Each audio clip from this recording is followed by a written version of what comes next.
बुधवार की कथा। समतापुर नगर में मधुसूदन नाम का एक व्यक्ति रहता था। वह बहुत धनवान था। मधुसूदन का विवाह बलरामपुर की नगर की एक सुंदर लड़की संगीता से हुआ था।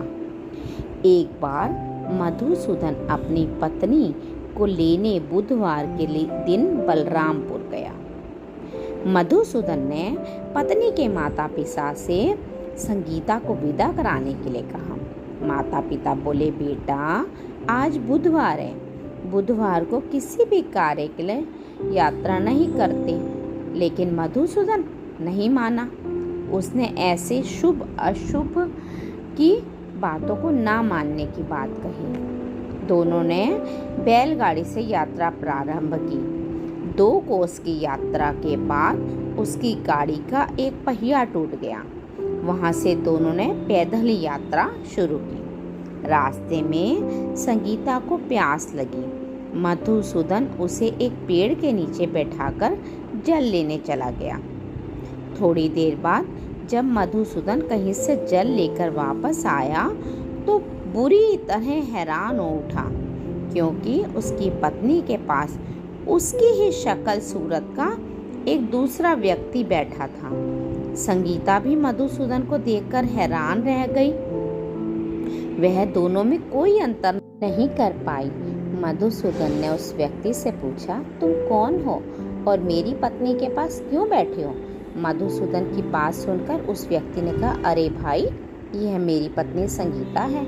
मैं अपनी पत्नी को ससुराल से विदा कर लाया हूँ, लेकिन तुम कौन हो जो मुझसे ऐसा प्रश्न कर रहे हो? मधुसूदन ने कहा, तुम जरूर कोई ठग या चोर हो।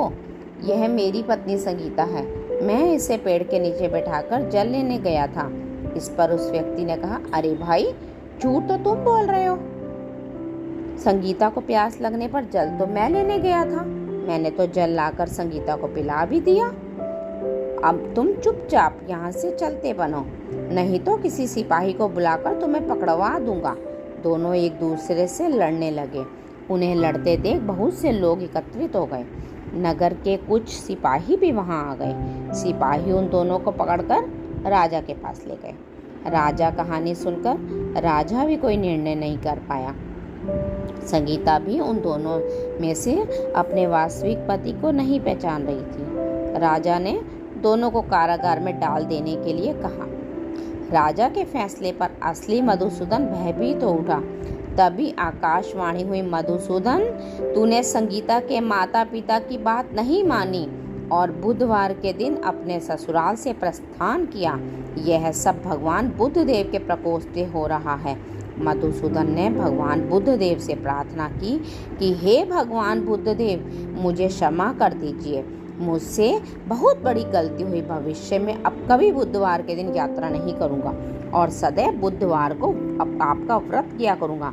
मधुसूदन के प्रार्थना करने से भगवान बुद्धदेव ने उसे क्षमा कर दिया। तभी दूसरा व्यक्ति राजा के सामने से गायब हो गया। राजा और दूसरे लोग इस चमत्कार को देख हैरान हो गए।